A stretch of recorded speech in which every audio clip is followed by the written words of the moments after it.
பேரறிவாளன் வழக்கிலிருந்து கடைசியாக ஆளுநருக்கு எதிராக வழக்கு வரைக்கும் தொடர்ச்சியாக உச்சநீதிமன்றம் தன்னுடைய பிரிவு 142 அதிகாரத்தை பயன்படுத்தி தீர்ப்பு கொடுத்துட்டு வருவதை பார்க்க முடியுது.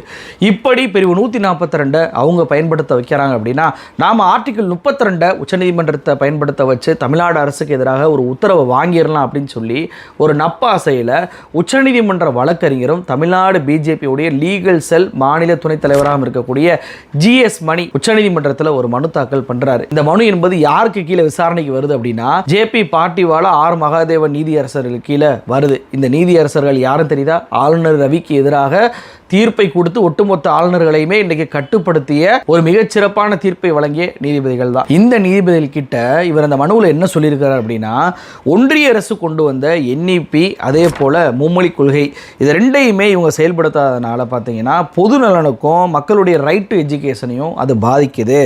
எல்லா மாநிலமும் ஏற்றுக்கொண்டாங்க. இந்த 3 மாநிலங்கள் மட்டும்தான், அதாவது தமிழ்நாடு, கேரளா, வெஸ்ட் பெங்கால் 3 மாநிலங்கள் மட்டும்தான் இந்த மும்மொழி கொள்கையும் சரி என்இபியும் சரி ஏற்றுக்கொள்ள மறுக்கிறாங்க. அதுவும் கல்வியில் ஒரு மிகப்பெரிய மாற்று புரட்சியும் மொழி இணைப்பை உருவாக்க டிசைன் பண்ணப்பட்ட ஒரு நேஷனல் ஃப்ரேம் ஒர்க்கை இவங்க அவமானப்படுத்திக்கிட்டு இருக்காங்க.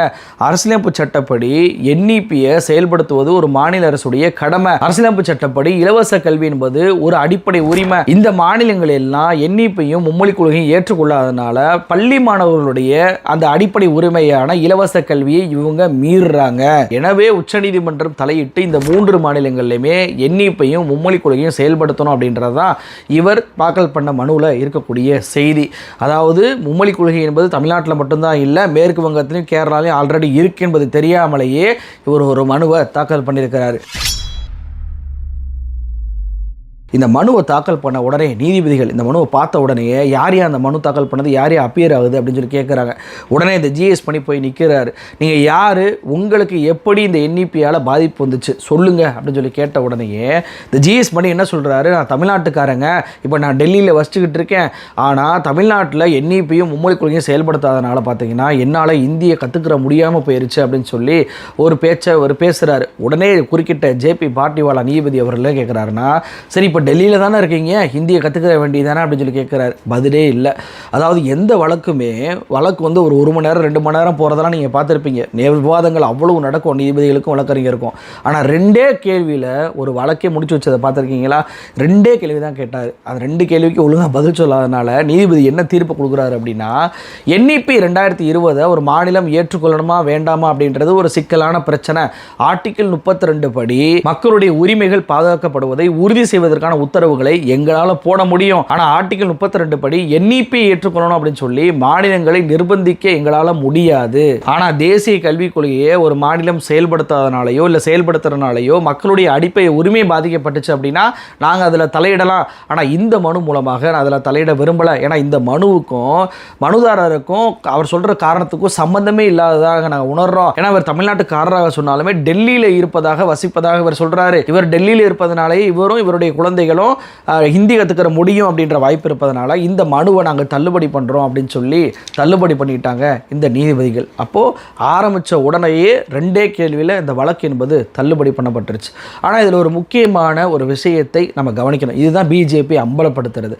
இந்த வழக்கை பொறுத்த வரைக்கும் அவர் ஆர்டிகிள் 32 நம்பி தான் போய் மனுவை தாக்கல் பண்ணுறாரு.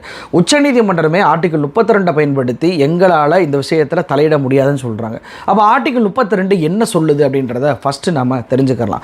ஆர்டிகிள் 32 பொறுத்த வரைக்கும் என்ன சொல்லுது அப்படின்னா, ஃபண்டமெண்டல் ரைட்ஸ் ஒரு குடிமகனுக்கு பாதிக்கப்பட்டாங்க அப்படின்னா அது உச்சநீதிமன்றத்திற்கு போய் உடனடியாக அணுகி அந்த உச்சநீதிமன்றம் அந்த டைரக்ஷனை கொடுக்க முடியும். இதுதான் அந்த ஆர்டிகிள் வந்து சொல்லுது. 5 வகையான விஷயங்களில் உச்சநீதிமன்றம் இந்த ஆர்டிகிள் 32 பயன்படுத்த முடியும். ஃபஸ்ட்டு என்ன அப்படின்னா, ஹேபியஸ் கார்பஸ், அதாவது சட்டத்திற்கு புறம்பாக ஒருத்தர் அடைச்சி வச்சிருக்கிறாங்க, மறைச்சு வச்சிருக்கிறாங்க அப்படின்னா அவரை ரிலீஸ் பண்ண சொல்லி ஒரு ஹேபியஸ் கார்பஸ் மனுவை போட்டோம்னா உச்சநீதிமன்றத்தால் டைரக்ஷன் பண்ண முடியும். 2வது விஷயம் மேண்டமஸ், அதாவது ஒரு பப்ளிக் அஃபீஷியலோ அத்தாரிட்டியோ தன்னுடைய டியூட்டியை சட்டப்படி செய்யாமல் மறுக்கிறாங்க அப்படின்னா அவங்களுக்கு உச்சநீதிமன்றத்தால் இந்த பிரிவை பயன்படுத்தி டைரக்ஷன் கொடுக்க முடியும். 3வது விஷயம் ப்ராஹிபிஷன், லோயர் கோர்ட்டோ ட்ரிபுனல் கோர்ட்டோ தங்களுடைய அதிகாரத்தை மீறும் போது அதை உச்சநீதிமன்றத்தால் இந்த பிரிவை பயன்படுத்தி தடுக்க முடியும். 4வது செட்டியோரரி, அதாவது ட்ரிபுனல் கோர்ட்டோ லோயர் கோர்ட்டோ அல்லது அத்தாரிட்டியோ அவங்க பாஸ் பண்ண ஆர்டரை உச்சநீதிமன்றத்தால் குவாஷ் பண்ண முடியும். 5வது கியூ வாரண்டோ, அதாவது ஒரு நபர் தன்னுடைய அதிகாரமே இல்லாத ஒரு விஷயத்தை பயன்படுத்தி ஒரு பொது பதவியில் இருக்கிறார் அப்படின்னா அந்த பொது பதவியோட உரிமையை காக்க வேண்டும் என்பதற்காக அந்த பதவியிலிருந்து அவர் உச்சநீதிமன்றத்தால் நீக்க முடியும், அல்லது அந்த பதவியில் நியமிக்கப்பட்டது செல்லாதுன்னு சொல்லி அறிவிக்க முடியும். இந்த 5 விஷயங்களில் மட்டும்தான் இந்த ஆர்டிகல் 32 உச்சநீதிமன்றத்தால் பயன்படுத்த முடியும். அப்போ இந்த மனுதாரர் பிஜேபியுடைய வழக்கறிஞர் போய் இந்த மனுவை எதன் அடிப்படையில் போட்டிருப்பார் அப்படின்னா 2வது விஷயமான மேண்டமஸை வச்சு தான், அதாவது பப்ளிக் அஃபீஷியல் அத்தாரிட்டியும் சட்டப்படி செயல்படுத்த வேண்டிய ஒரு விஷயத்தை செயல்படுத்தாதனால, டியூட்டியை செய்யாதனால உச்சநீதிமன்றம் வழிகாட்டலாம் அப்படின்ற பிரிவில் தான் இவர் போயிருக்கிறாரு. அப்போ இவருடைய வாதப்படி என்ன அப்படின்னா, என்இபி என்பது ஒரு சட்டம், அந்த சட்டத்தை தமிழ்நாடு அரசும் மேற்கு வங்க அரசும் அதே போல கேரள அரசும் செயல்படுத்த மாட்டாங்க அப்படின்றதான் இவருடைய குற்றச்சாட்டு.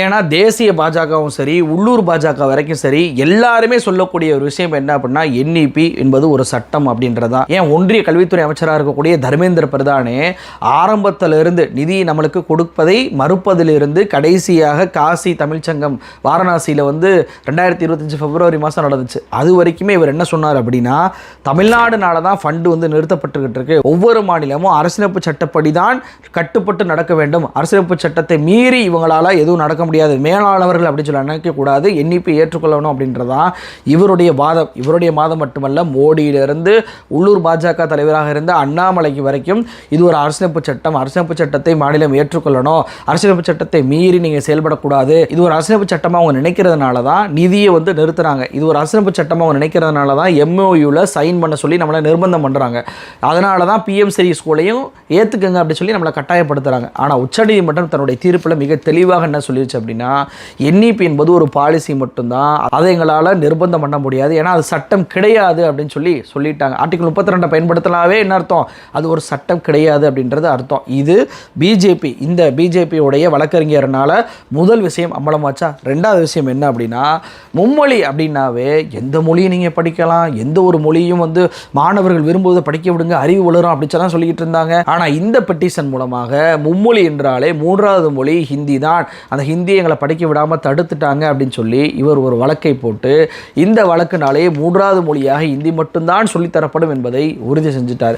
அதுவும் ஒரு கொடுமையான விஷயத்தை பாருங்களேன், அதாவது தமிழ்நாடு அரசு இருமொழி கொள்கையில் படித்து தமிழ்நாடு அரசுடைய கல்வி நிறுவனங்களில் இவர் படிச்சுட்டு உச்சநீதிமன்றத்துடைய வழக்கறிஞர் வரைக்கும் இவர் ப்ரமோஷன் ஆகி டெல்லியிலே போய் வசிச்சுக்கிட்டு என்னால் ஹிந்தி கற்றுக்க முடியலன்னு சொல்கிறத நம்மளால் ஏற்க முடியுதா? இவர் வாழ்வில் முன்னேற்றம் அடைவதற்கு காரணமாக இருந்த அந்த இருமொழி கொள்கையே நீக்க சொல்லி இவர் மனு போடுறாரு அப்படின்னா என்ன அர்த்தம்? பிஜேபியில் போய் சேர்ந்தால் கொள்கை கோட்பாடு நம்மளுடைய சுய வளர்ச்சி எல்லாத்தையுமே மறைச்சிட்டு அடுத்தவனை தாழ்த்தணும் அப்படின்றது தான் ஒற்றை நோக்கம், அந்த மனசு எண்ணம் வந்துடும் அப்படின்றதற்கு இவர் ஒரு உதாரணமாக இருக்கார்.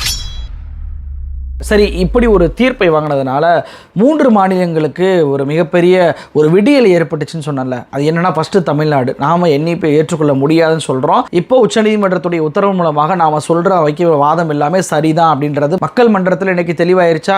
இதே போல தான் மேற்கு வங்கத்துடைய எஜுகேஷன் மினிஸ்டர் பிரட்டியா பாசு இவர் என்ன சொல்லியிருக்காரு அப்படின்னா, எஜுகேஷன் பாலிசி என்பது மாநில அரசுடைய கட்டுப்பாட்டில் தான் இருக்கணும், அவங்க மாநில அரசு முடிவு பண்ணுறதா அப்படின்னு சொல்லிட்டு உச்சநீதிமன்றம் தன்னுடைய தீர்ப்பின் மூலமாக உறுதிப்படுத்தியிருக்கிறாங்க.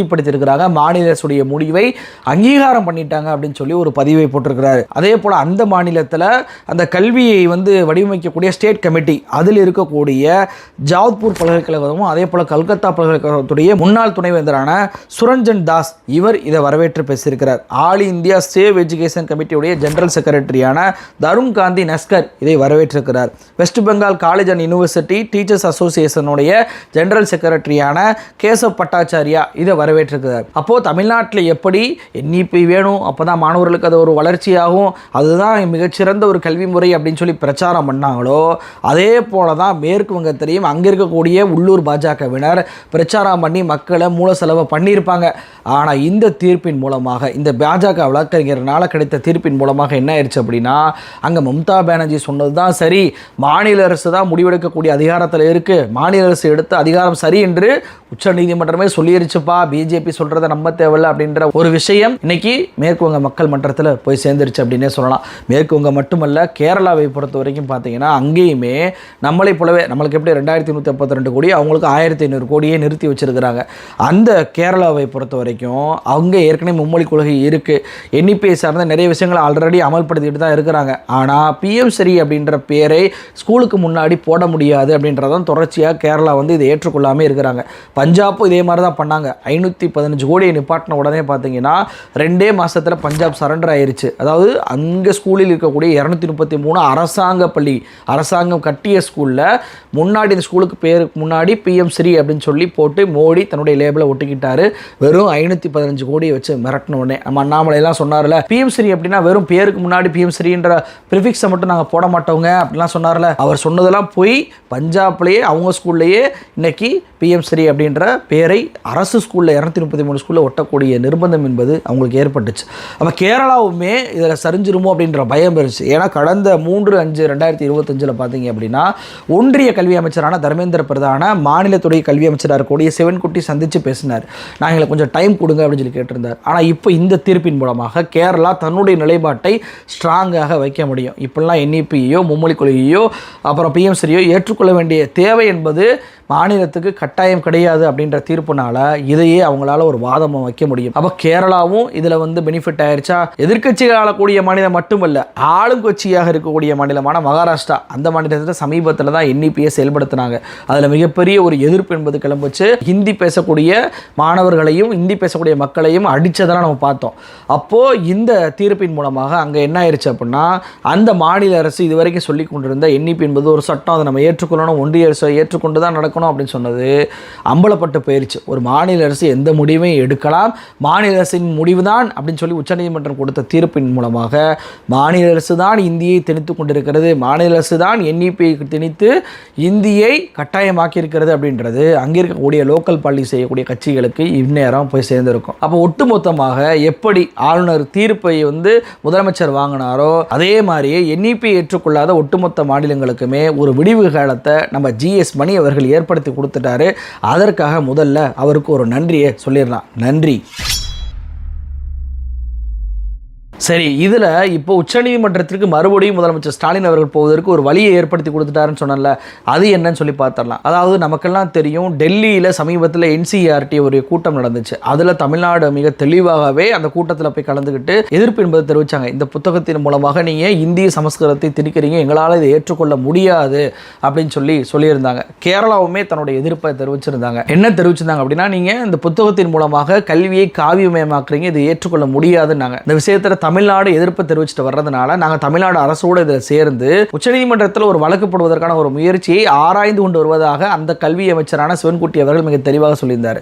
நம்ம தமிழ்நாடு அரசுமே நமக்கு கொடுக்க வேண்டிய 2152 கோடி ரூபாயை நிறுத்தியதற்காக இந்த பிரச்சனையுமே உச்சநீதிமன்றத்திற்கு எடுத்து செல்ல வேண்டும் என்ற ஒரு முடிவில் இருக்கும்போது இப்போ மிக தெளிவாக எந்த இதெல்லாம் ஏற்றுக்கொள்ளவே தேவையில்லை, என்இபி என்பது மாநிலத்தை கட்டாயப்படுத்த முடியாது, அவங்களுடைய முடிவு என்று உச்சநீதிமன்றம் கொடுத்த அந்த தீர்ப்புனால இந்த தீர்ப்பை வைத்து தமிழ்நாடும் சரி, மேற்கு வங்கமும் சரி, கேரளாவும் சரி உச்சநீதிமன்றத்திற்கு போய் அணுகக்கூடிய வாய்ப்பு என்பது தற்போது பிரகாசமாயிருக்கு. ஏன்னா கல்வி என்பது பொதுப்பட்டியலில் இருப்பதனால மாநில அரசை கேட்காமையே இவங்க என்ன பண்ணியிருக்கிறாங்க, அக்டோபர் 2022 என்இபியும் எஸ்எஸ்ஏ ஃபண்டையும் அதே போல் பிஎம் ஸ்ரீயையும் ஒன்றா இணைச்சு ஒரு பாலிசியை வெளியிட்டிருக்கிறாங்க. இதுவே அரசியலமைப்பு சட்டத்துக்கு எதிரானது. அதுபோக ஏற்கனவே பார்லிமெண்ட்டில் இருக்கக்கூடிய ஸ்டாண்டிங் கமிட்டியுமே என்ன சொல்லிட்டாங்க அப்படின்னா, நீங்கள் இதை காரணம் காட்டி பிஎம் ஸ்ரீயை காரணம் காட்டி எஸ்எஸ்ஏயோட ஃபண்டை நிறுத்தக்கூடாது. ஏன்னா எஸ்எஸ்ஏ என்பது 2001 செயல்படுத்தக்கூடிய ஒரு திட்டம், பிஎம் ஸ்ரீ என்பது 2022 செயல்படுத்தக்கூடிய திட்டம் தான். அதனால இந்த ஃபண்டை நிறுத்தியது தப்பு, அந்த ஃபண்டை நீங்கள் திருப்பி கொடுங்க அப்படின்னு சொல்லியிருந்தாங்க. அப்போ இதெல்லாம் வாதமாக வைக்கும்போது கண்டிப்பாக மீண்டும் உச்சநீதிமன்றத்தில் பிரிவு 142 அந்த அதிகாரத்தை பயன்படுத்தி உச்சநீதிமன்றமே ஃபண்டை ரிலீஸ் பண்ண வைக்கலாம், நடக்கிறதுக்கான வாய்ப்பு இருக்குது. உச்சநீதிமன்றத்திற்கு முதல்வர் ஸ்டாலின் அவர்கள் செல்வதற்கான ஒரு வழிவகையை, ஒரு ஈஸியான பாதையை பாஜக மாநிலத்துடைய லீகல் விங்கோடைய துணைத் தலைவரை செஞ்சு கொடுத்துட்டார் அப்படின்றதான் என்னுடைய பார்வையாக இருக்குது. அவருக்கு மீண்டும் ஒரு நன்றியை சொல்லிக்கிறோம். நன்றி.